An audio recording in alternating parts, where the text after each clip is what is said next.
Now let us discuss the factors that affect consumer behavior.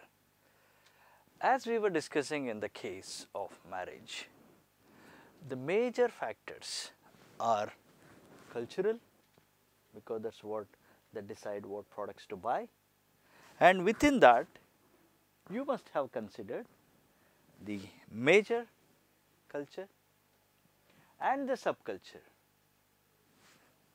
that is South Indian or North Indian, Punjabi, Tamilian or any other subculture. Then the social class to which you belong to. So, all these factors would constitute the culture. The next factors that you might have considered while evaluating the case are social, that is reference groups, that is whom you refer to, the family and what they have taught to you and what they guided you, the roles and status as a brother or a sister, elder brother or younger brother. You have considered yourself as a role and what status you have, and accordingly you must have thought what to buy for your sister. Then the personal factors, that is age of you and the one for whom you are buying, or the life cycle stage, we will discuss that in detail later. The occupation of the sister, then economic circumstances of yours, then the lifestyle of your sister, then the personality and self for whom you are going to buy, you must have considered. Then the last one is the motivation, that is what is the need.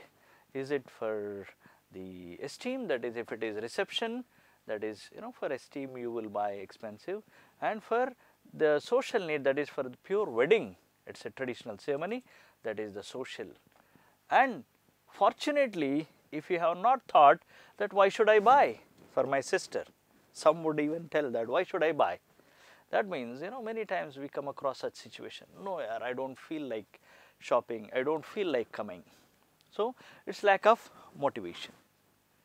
And the perception, how you see the world. Then the learning, how earlier people have bought, or in your own family how people have bought, your parents how they have bought, all that, which brands are good, you must have seen. So, all that is part of the learning. Then attitude and beliefs, western wear is strictly no, something like that, or belief that for traditional wedding you need to have all traditional products, traditional brands. So, it all depends on the attitudes and beliefs. So, all these factors constitute the factors that affect consumer behavior. So, you can see what are the factors: cultural, under which culture, subculture, social class would be considered. Then the social factors, under which reference groups, family, roles and status would be considered. Then when it comes to personnel, the age and life cycle stages, the occupation, the economic circumstances and lifestyle,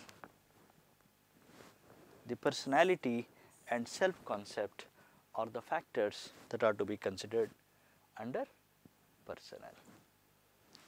The last one is psychological. It consists of motivation, perception, learning, the beliefs and attitudes. So, these are the factors that affect consumer behavior. Now, let us discuss one by one. We will start with psychological, because that is what happens. In there we have to understand that, and out of that the first factor is motivation. We will deal in a bit detail to understand the concept of consumer behavior so that you actually can do consumer research later. So, if you understand what are the factors and how it has to be measured, then you can apply to do consumer research later. So, let us start with motivation.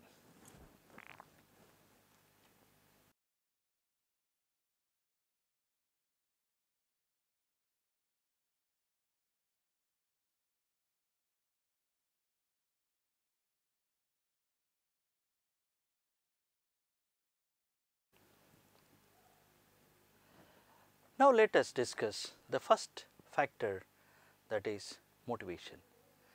Many times, as we know, we do not buy anything without need, and if there is no motivation, there is no buying at all. So, we will start with motivation. Now, what do you think about motivation? Many times we always complain, there is nobody who is motivating, motivation is not coming. So, we assume that motivation comes from outside, but normally the definition of the motivation says the motivation can be described as the driving force within. It is an inner psychological drive within individuals that impels them to action and many times to achieve higher order things. So, this driving force is normally produced by a state of tension which is generated due to unfulfilled need. Now, let us look at the motivation process. As we have seen, for motivation to happen, there has to be an unfulfilled need. That is, unfulfilled need is the starting point of motivation. Now, once a need is unfulfilled, which will lead to tension. Because of tension, there will be drive. From the drive, the behavior will come. And this behavior is conditioned by two factors, that is because of learning or the cognitive processes. And because of behavior, if the goal or need is fulfilled, you will be satisfied. Goal or need fulfillment. And again, after some time, once the tension is reduced, you will be normal. But this does not stop here, because the motivation, if it starts with achieving of one need, it does not serve any purpose in the life. So, again the tension is there because of unfulfilled need. Say for example, suppose you are in a meeting with the boss, you are hungry. So, as the meeting goes on, in the first hour you may be feeling hungry, you will have some tension, and after second hour still the meeting is continuing, the tension, oh, how long it will go, when they will leave me, when I will have food, will be there. So, the tension increases as the unfulfilled need is still there as the time passes. That will lead to the drive. First you will be getting up, then you will be saying after 1 hour, even though in the beginning the drive is not sufficient enough to raise a voice. Now, you will get a voice so that you will be, sir, when we will get break. If it is not, then you will get up, you may walk out. So, all that is because of the tension and which is driving you and the behavior. Many times in your behavior, you may not behave as I told, because the learning is that if you protest, it is not in the good interest of your culture or upbringing. So, you have learnt that you should never protest in meetings, particularly when elders are there. That is your learning. Earlier, somebody has walked out and he was shunted out of the company. That is the cognitive process. The rational or factual learning process is that somebody has done something like that and he was removed from the job. So, both these will condition your behavior. So, you will behave appropriately so that your goal sometimes might get. You may tell that I want to go for restroom and go out, eat and come back. Your goal is now fulfilled. Now, you come back and you are sitting. So, the meeting is continuing till evening. So, afternoon your need earlier was fulfilled, you had some food, but again in the afternoon you will feel again hungry. That is unfulfilled need, again that is tension, that is drive, that leads to behavior, and this behavior continues. So, this is what a marketer has to understand. A marketer has to understand that a customer always will have an unfulfilled need. You have to identify what is that and you have to create tension. Sometimes the neighbors envy, owner's pride. Some companies have used this. We always envy our neighbors and want to be one step above them. So, the companies understand this need and they create the tension so that they are able to drive, and because of the learning and cognitive process, the drive should be toward the behavior of buying your product and brand. If you leave just after identifying and creating tension and bringing drive, it does not serve the purpose. The behavior should be towards buying our brand or our product or from our store. So, having understood this model of motivation, you should be able to use that for driving the consumers. So, always in consumer behavior, for motivation you have to understand, that is the effort of the marketers in terms of identity. Let us look at the types of the needs. There are two types of needs. While identifying the unfulfilled needs, a marketer has to understand that there are two types of need, that is primary need, that is called as physiological, that is body related, and the secondary needs, these are also called as acquired needs, they are called as psychological. These are the needs which are the response of our culture and environment. Hence, these are acquired from the culture and environment. These are acquired needs. So, normally for self-esteem, prestige, affection, power, these are all learning, these are all the secondary needs which would help us to learn about the unfulfilled needs. Now, let us also look at the other needs that we have to understand. The other types of needs that we have to understand are there are some rational and there are some esteem needs. Now, normally there are some emotional needs also which are to be understood. As we have seen, when you are looking at the buying from the monetary point of view, you always look at how to save, how much save, which is lesser in price, which is offering more discounts. So, you are going in the rational way. Sometimes emotional, this looks good on my sister or brother, so I am going to buy anyhow. I love my sister or brother or wife so much, I am going to buy. Or this brand is Indian or American, so being American, buying American, be Indian, buy Indian. These are all the emotional motives of buying the product.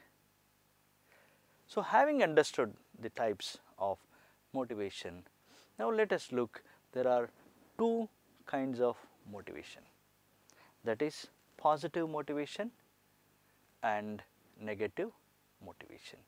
Now, motivation can be brought in two ways. The positive motivation is one when we feel a driving force towards some object or condition like wants, needs or desire. It is a driving force towards that object, that is positive motivation. All the motivations normally what we see are positive motivations. The real thing that has to be understood by some of the marketers is that there is a negative motivation also.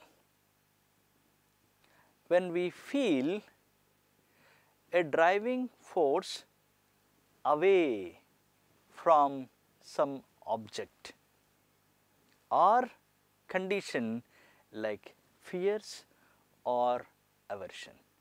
So, here we feel a driving force away from that object or condition like fear or aversion, but still we are motivated to buy. Say for example, the insurance policies or some of the financial policies. Now, if somebody says what happens to you when you are not there to your family, so there is a fear. So, with that we are trying to take that policy for the welfare of our family. So, we are buying the product because of the negative motivation, that is a driving force away from the object or condition like fears or aversions. So, the positive and negative motivations can be used for the betterment of marketing. Now, let us understand the dynamics of motivation and how it can be used by a marketer. The needs are never fully satisfied. As we have seen, today we take breakfast, tomorrow also we need breakfast. Today we have taken lunch, tomorrow also. Today I bought a car, tomorrow I may need a bigger car. So, the needs are never fully satisfied. This is a very good understanding for marketers. The new needs emerge as old needs are satisfied. The next thing is, even if old needs are satisfied, the new needs emerge. I have bought a bike to go to office, so my need of commuting is fulfilled, but I have to go in a comfort way. When it rains, how can I go?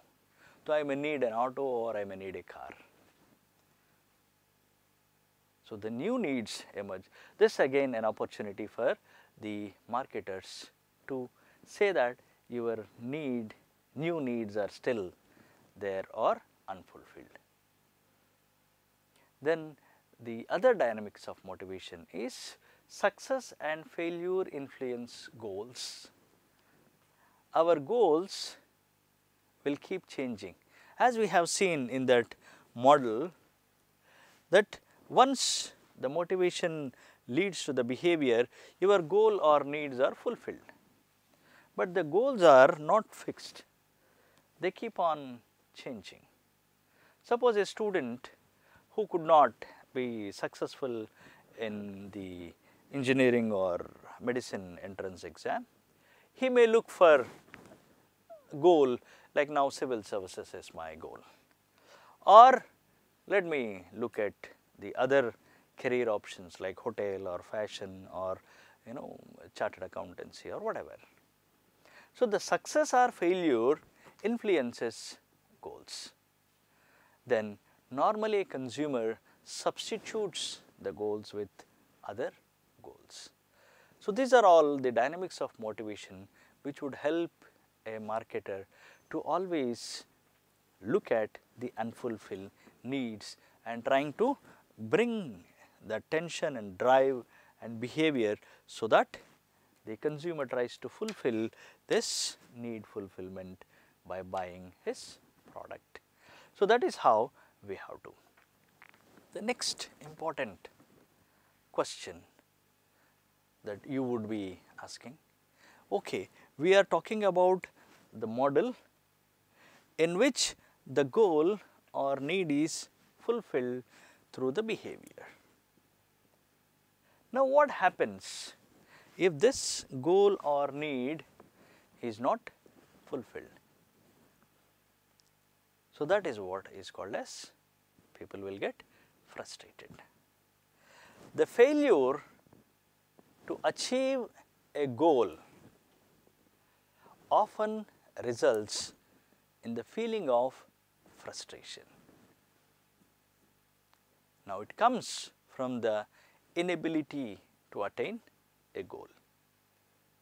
Now, many marketers, if they understand about how the frustration gets manifested, there are people, not many people who do not reach their goals. So, that is again a business opportunity for the marketers who understand consumer behavior and particularly motivation and frustration. Now, people when they are frustrated, they either show it in terms of aggression. Many times we see the tennis players or cricket players who could not achieve what they want to, the bat being hit onto the ground, that shows the aggression.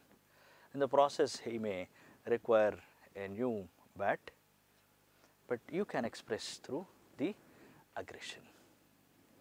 Then some would try to rationalize, okay, because of my non-preparation I could not achieve. So, for them the next is preparation or equipping them what they thought is the reason for their failure. Then there are some who would go into regression, or some would withdraw from the scenario, or some might look at the projection. Normally external projection is what consumers does. If I fail, I will attribute it to external things. It could be because of pen, or because of my software, or because of this equipment I have failed. And if it is success, they will attribute it to them. So, many companies will come out with advertisements saying that we will never let you down. If you are failing because of a particular software or particular machine or particular tool, our tool will never let you down. So, the products understood how consumers would try to project and making best use of. The autism is daydreaming. So, there are many products, many advertisements will show how the consumer, after applying the body spray or deo, many people would follow or flock to them. So, these are the advertisements targeting the autism kind of people. Or identification. There are several people who are like you, who also have failed. The advertisements which you see, a housewife who is not able to get a good dishwashing soap would be feeling frustrated. But when she sees there are many who are in that scenario, she will be able to identify with them. But while identifying, she will also try to look at how they have overcome, and if a brand or a product can help, then they will try to use that. The last one is repression. Now, normally consumers do not stop after failure or frustration. They will get on with the life by looking at alternatives or diverting. So, if you are not able to get, say, in a IIT, I can tell my college is as good as IIT, so please join. So, the repression would be in terms of the diverting attention. So, there are many products which would talk about the non-achievement of goal, and they know that because of that there is frustration and how it can be managed. So, understanding frustration is equally important for a marketer in understanding motivation and consumer behavior. Now, the last is unfulfilled need is only one? There are many types of needs, it is not one need, which is depicted by the Abraham Maslow's need hierarchy. The Abraham Maslow's need hierarchy talks about types of needs that are there, and it tells the marketer that needs are not only one, there are various levels of needs which a consumer has to identify. It starts the Abraham Maslow's need hierarchy that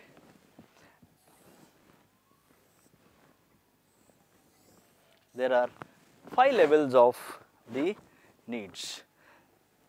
The first level of need is called as physiological needs.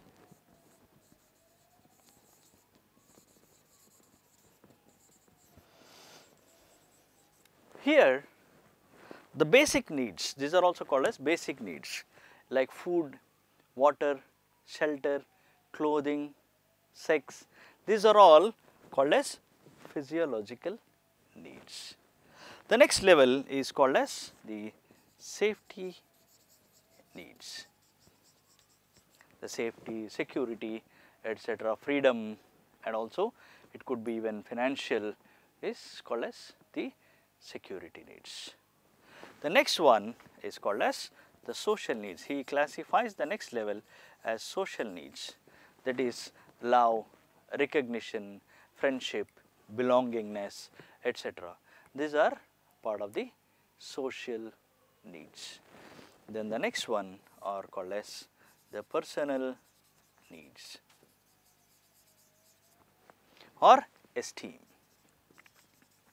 These are also called as esteem needs. Status, respect, prestige, these are the esteem needs. The last one is called as self-actualization. This is trying to bring out the best, that is self-fulfillment, realizing the full potential of the customers. So, what motivates people need not be always one unfulfilled need.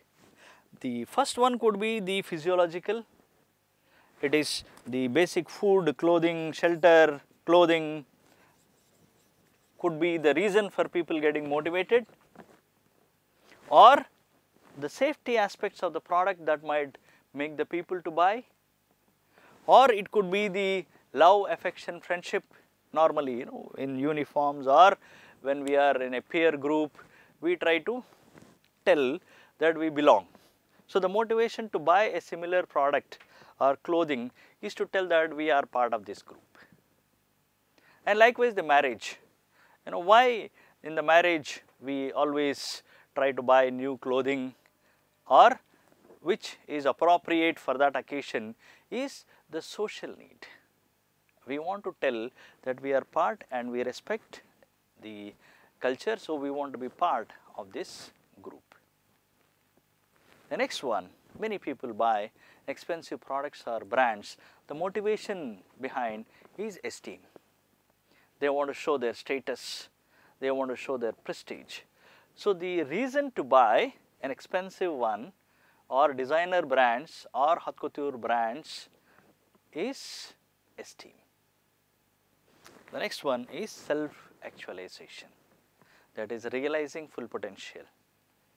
So, there could be an occasion where individuals participate, sit with the designers and get their product done. In the process they also actually design. So they want to bring out. So many companies encourage this participation to give that self-actualization, so that the motivation to buy that product comes. These are the reasons why we have to understand the motivation process. Many of us think that when people buy the products, it is either physiological or esteem or self-actualization.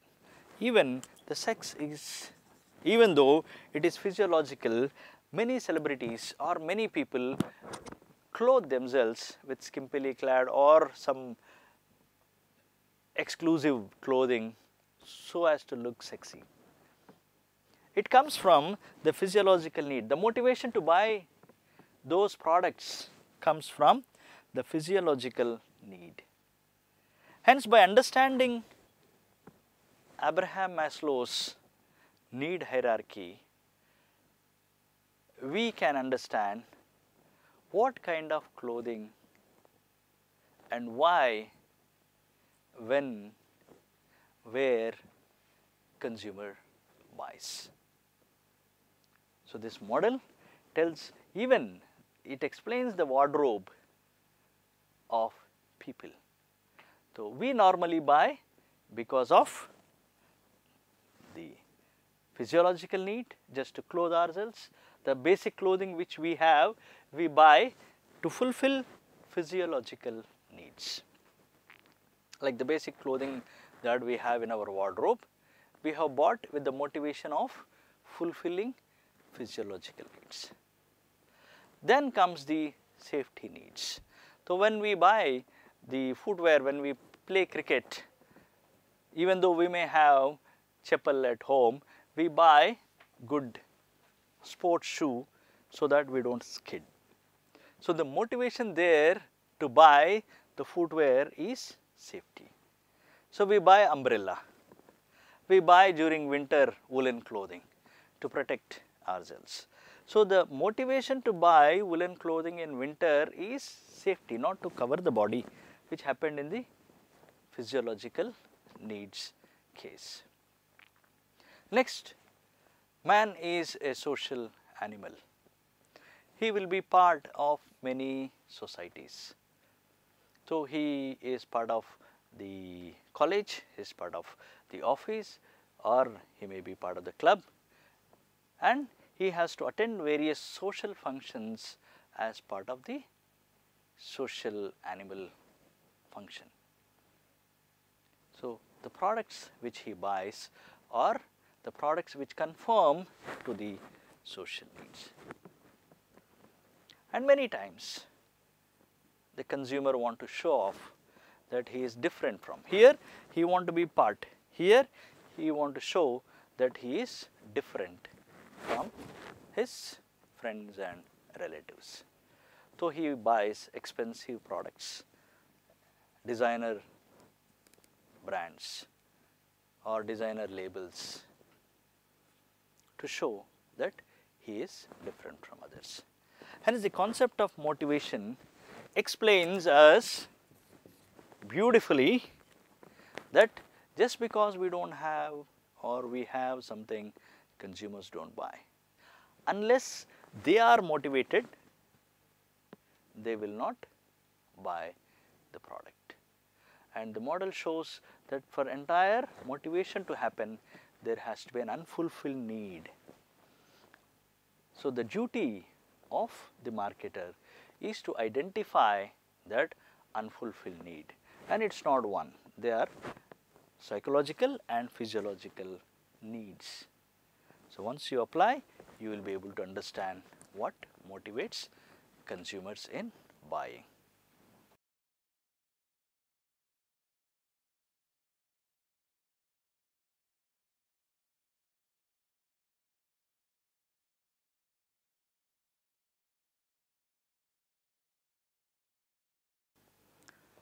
The next psychological factor is perception. Now let us discuss what is perception and why a marketer has to understand. Simply put, the perception is how we see the world around us. Two people may be subjected to the same stimuli under same conditions, but how they recognize, select, organize and interpret them is highly an individual process based on each person's own needs, values and expectations. Now, every one of us will have perception about various things about the world. It could be including the products or stores. Say for example, this store is good, this store I do not like, this is like this is like this movie is like that, he is like that. So, we all have perceptions, understandings about various things in the world which may not be real. So, a marketer has to understand, because a consumer will have perception about his product and his brand or about his store also, and having understood the process of perception, the marketer makes him to visualize in the same way as the marketer wants him to visualize. That is the reason why we have to study perception. Now, let us understand the definitions of perception. The definition says, perception is the process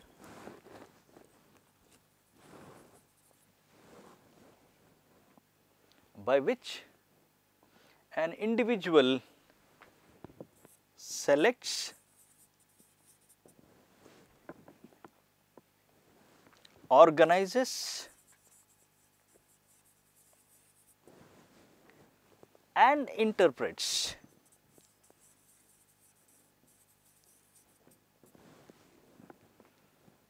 a stimuli.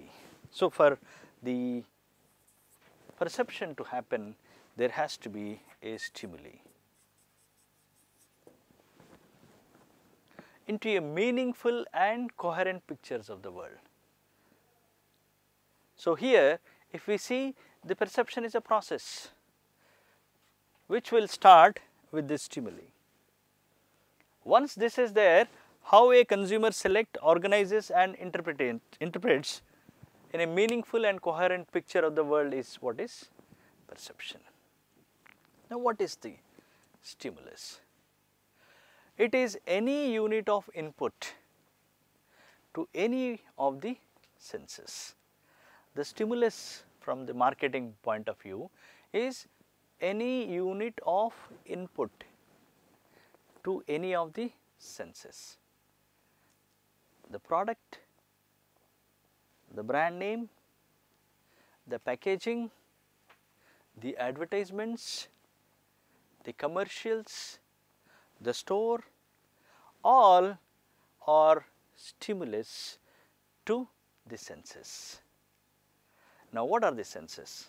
For a human being, there are some sensory receptors. They are eyes, ears, nose, tongue, skin, etc. These are the sensory receptors which receive. These are the human organs that receive sensory input. These sensory organs functions and play either singly or in combination in the evaluation and use of the most consumer products in the interpretation. So, that is what in the perception the sensory receptors would be doing. Now, once they take the stimulus, what happens is sensation. What is sensation?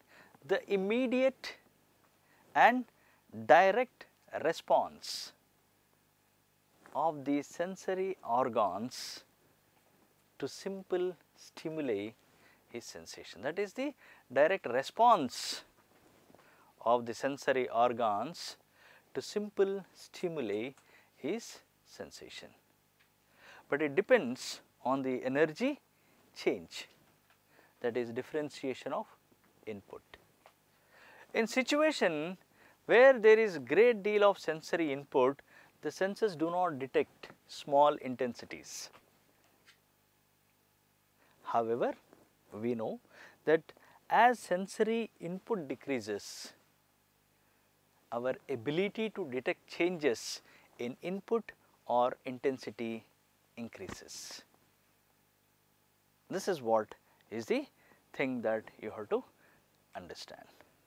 The next is a concept called the absolute threshold.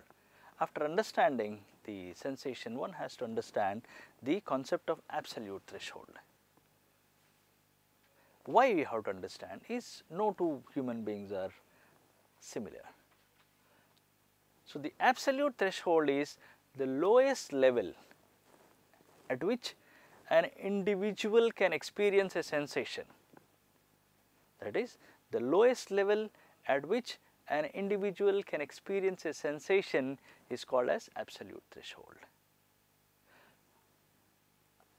Suppose there are two people who are going in the bike and on the road, highway. While going, the one behind could see the billboard 100 meters away, whereas the driver may not be able to see. Similarly, those two sitting next by next, there is some sound that happens around say 10 meters away, one may be able to hear, the other may not be. So, the absolute threshold for one is different from the other. But what happens is under constant stimulation, absolute threshold increases and the senses tend to become increasingly dull. Suppose the same people who are traveling by the bike, initially they might be able to see the billboard, but after some time there are series of billboards, they may not even watch, look at or take cognizance or take the stimulus. This because a concept called adaptation, that is getting used to certain sensation, that is becoming accommodated to a certain level of simulation.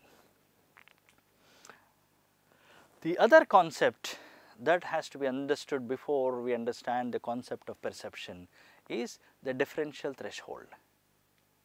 The minimal difference that can be detected between two similar stimuli is called as differential threshold. The minimal difference that can be detected between two similar stimuli is called as the just noticeable difference. In order to explain this concept, Weber says, there is a Weber law, the stronger the initial stimulus, the greater the additional intensity needed for the second stimulus to be perceived as different.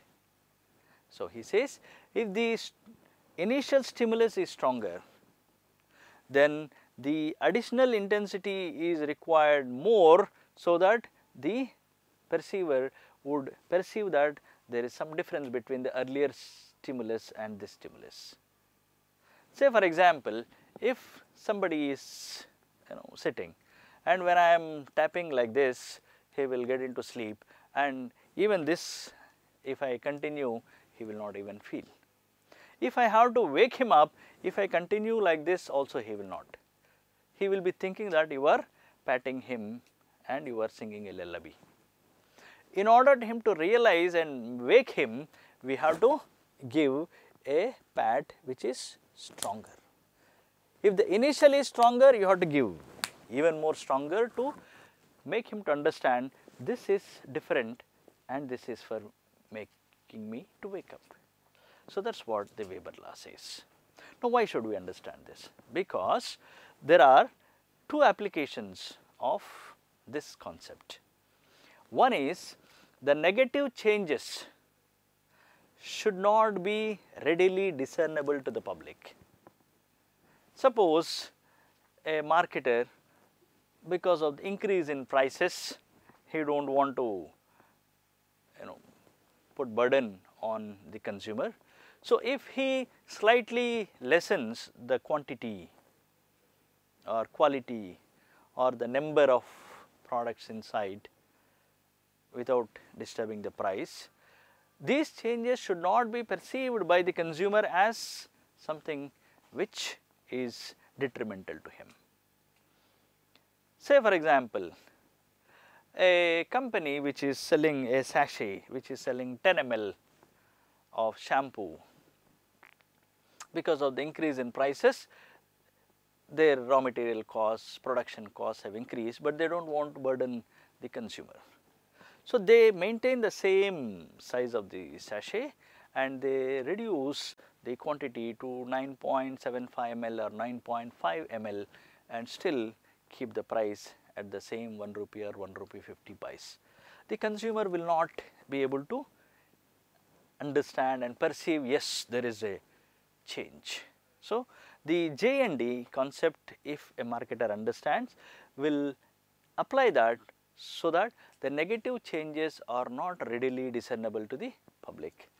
The next application, that the product improvement very apparent to the consumer without being wastefully extravagant. So, to make the product improvements very apparent to the consumer without being wastefully extravagant. Now, suppose a marketer is giving say 10% additionally, which the consumer may not take. So, what they do normally is they will make on the packaging itself a big red colored addition, 10% more or 20% discount. So, they ensure that the product improvements are very apparent at the same time without being wastefully extravagant. So, that is the reason why the perception is widely used by marketer, both to conceal the negative and also to suggest the product improvements clearly so that the consumer perceives, yes, I am getting more. So, having understood the perception, the stimulus and the elements of the stimulus and Weber's law, let us go into actual understanding of the perception. So, the dynamics of perceptions are to be understood. When we have seen the stimulus sensation concept, we may be thinking that this is what is enough, but the raw sensory input by itself does not produce the coherent picture of the world that most individual possesses. Rather, it is the result of two different kinds of inputs. So, the raw sensory input does not bring that perception. The perception is because of the result of two different kinds of input. That is, definitely the physical stimuli is required, but also if there are some previous experiences coupled, the perception would come. So, this is what is the dynamics of perception says. But in order to understand further how the perception forms, we have already seen that the major aspects of perception are the perceptual selection, perceptual organization and perceptual interpretation. Once a consumer selects, once he organizes, Once he interprets, then only there will be perception formed. So, let us discuss about the perceptual selection, organization and interpretation. Now, when selecting a stimuli, see, if we look at a normal consumer going into the supermarket, even though there are many cars, vehicles, people going around, many activities happening, the consumer don't even look at that. He don't even select those stimuluses. He directly enters the supermarket. And even within the supermarket, there are thousands of products. There are, could be 100 customers inside. Kids might be there. There are a lot of noise. Somebody would be talking over phone. So many stimulus are there. But the consumer don't take all those. He will take only the product which he want to buy. If he want to buy a soap, he will look for the stimulus where soaps are. He will take that stimulus. He will go there, he will buy the product and he comes out. That means the consumer normally don't take all the stimuluses that are thrown on him or that he comes across. He is very careful. So, the consumer subconsciously selects the stimuli from the environment and perceive it. Suppose a marketer want to make him to take his stimulus, otherwise he is not taking the stimulus. How to make him to select? He will take or selects a stimulus based on the nature of the stimulus. If there is a contrast, suppose everywhere the gondolas or the racks are same or they are of normal colors. If there is a red color applied to one of the counters or shelf, or it is bigger, or there is a salesman, everywhere there is no salesman near the counters, but there is a salesman or women standing there, he would take that because there is a contrast. Or everywhere it is colored, suddenly there is a black and white. The consumer would select that stimulus. Then the expectation. Normally consumers don't take any stimulus as that are thrown on him. If I want to buy mobile phone, then I will look into all the advertisements regarding the mobile phone.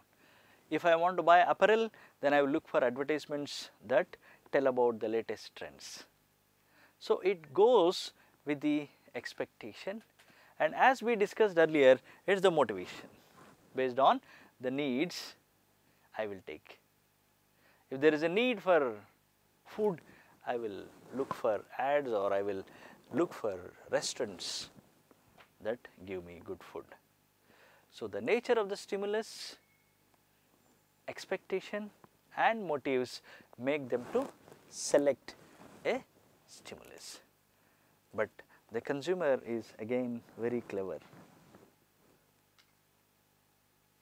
He will not take all the stimuluses thrown on him. He is very selective in terms of exposure. What he want to get exposed, only he will get exposed. And he will show attention only selectively. Just because an ad is exposed, he don't get exposed.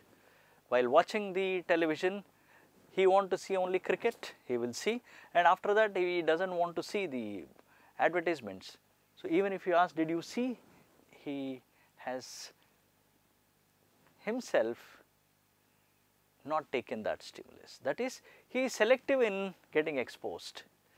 And when the ads are also coming, he don't get all the ads attention.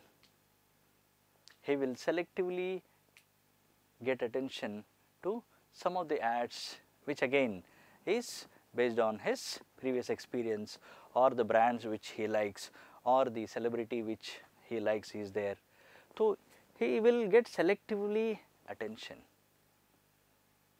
And sometimes even if he does not like, he will also get into the perceptual defense mode. That is, he screens out stimuli that he finds psychologically threatening even though exposure has already taken place. Then there will be sometimes perceptual blocking, say cancer, or because of smoking cancer will come. Still he does not even look at, he will block those kind of advertisements even though the stimuli is existing there in the environment. So, the consumer is very selective in his perception and taking these stimuluses. Now, the next, how he organizes also makes impact on his perception.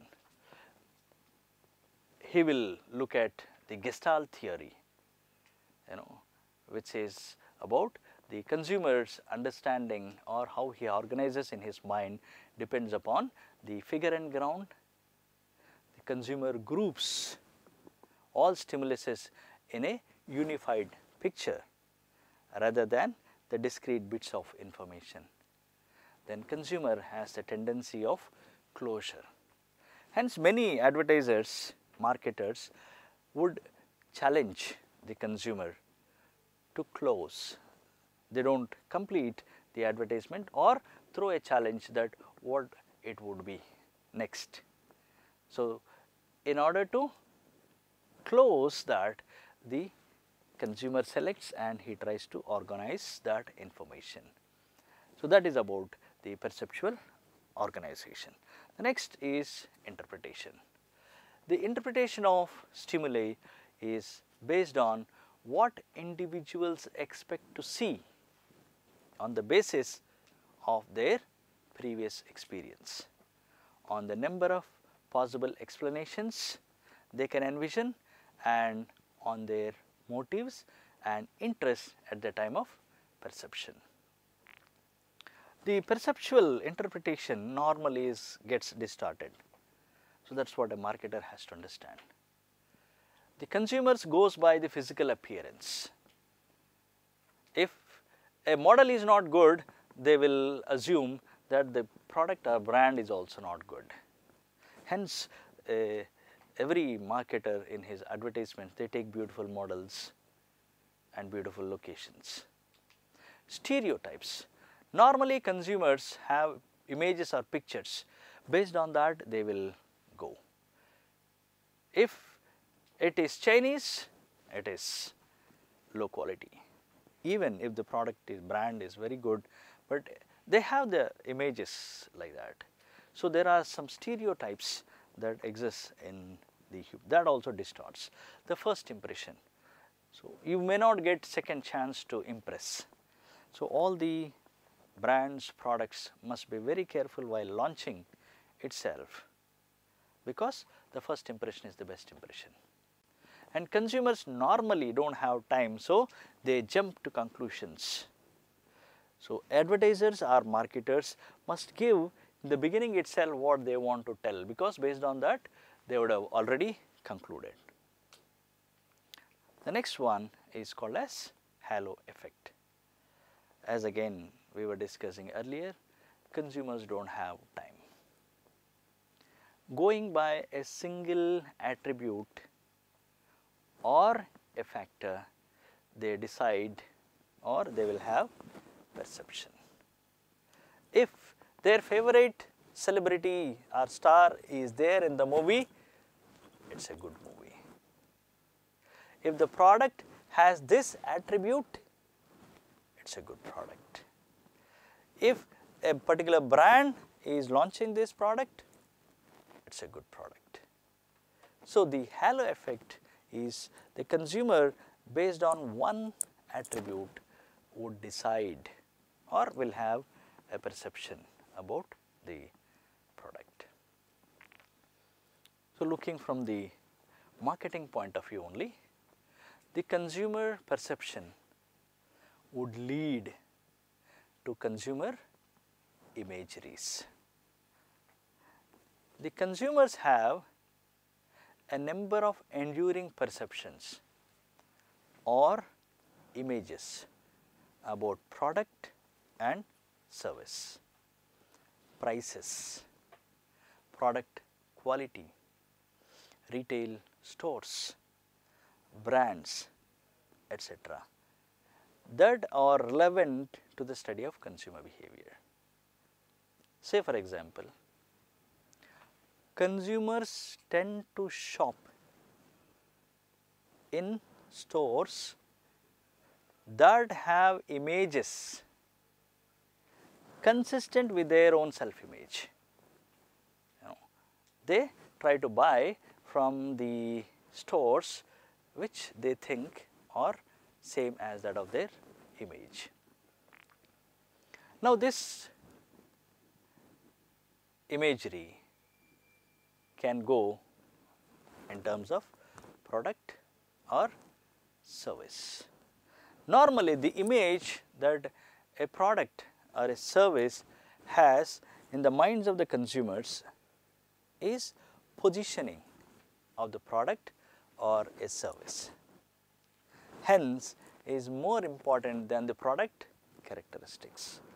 So, normally the consumers will have the images about the product in their minds. So, that is what we call as the positioning.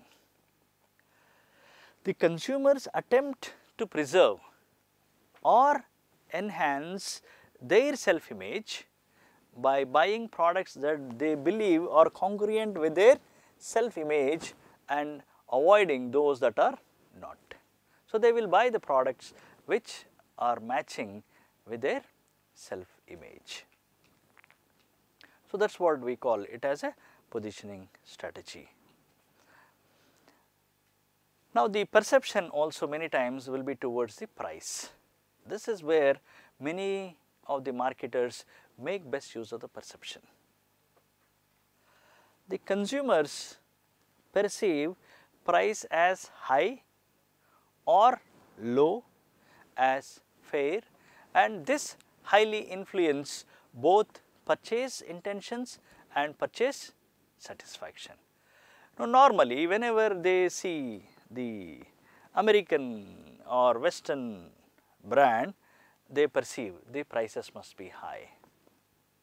When they see a store like China, or they perceive that the prices are low, or they have classification within their mind that this store's prices are high, this store prices are low. So, that influences the purchase intentions and purchase satisfaction. The perceived price comes because every customer has their own benchmark or reference pricing, what they think as correct for the particular product. So, anybody selling above that, they perceive that as a highly pricing store or brand.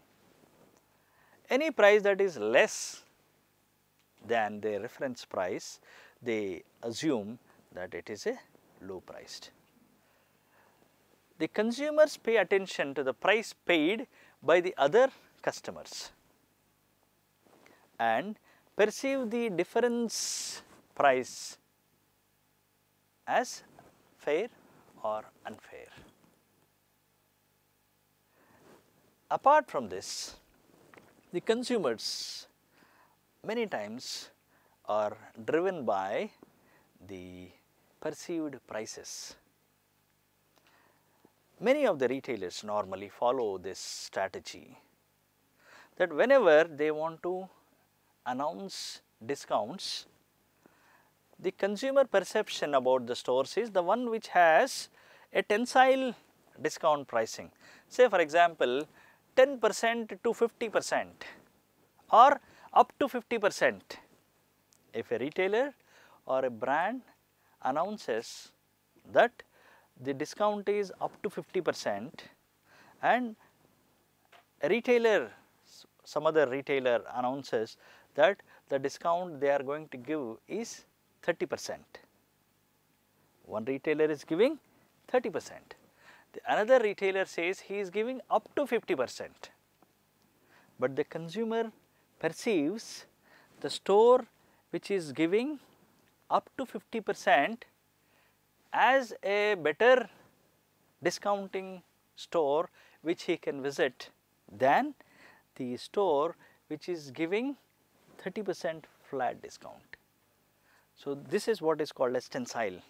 So, the consumer's perception is the one which is giving higher, though on some products he may give only 10%, 20%, 30%, but still they look at the 50% maximum and will perceive that store as a more discount giving store. Hence, the brands and products must understand the perception and strategize accordingly. The perceived quality. Again, the consumers have their own quality perception. Again, as we discussed, if it is China, quality is poor, or if it is from Western countries, the quality is high, or from this brand, the quality will be high, or if the price is high, they will assume that the quality is high. But whatever, the consumers judge the quality of product or service on the variety of informational cues, both intrinsic to the product or extrinsic that they associate with the product. So, the concept of perceived quality has to be understood from the consumer behavior point of view, and the product or brand marketers must devise their strategies accordingly. Then even extending the concept of perception or imagery, even consumers will have images about retail stores. Even retailer stores have an image of their own that serve to influence the perceived quality of the products they carry, and the decision of consumers as to where to shop also depends. Even the brand image, normally they associate many associations to the brand, and if it is positive, then the consumers are loyal. But in the process of building the brand, the advertising plays an important role in establishing a favorable brand image.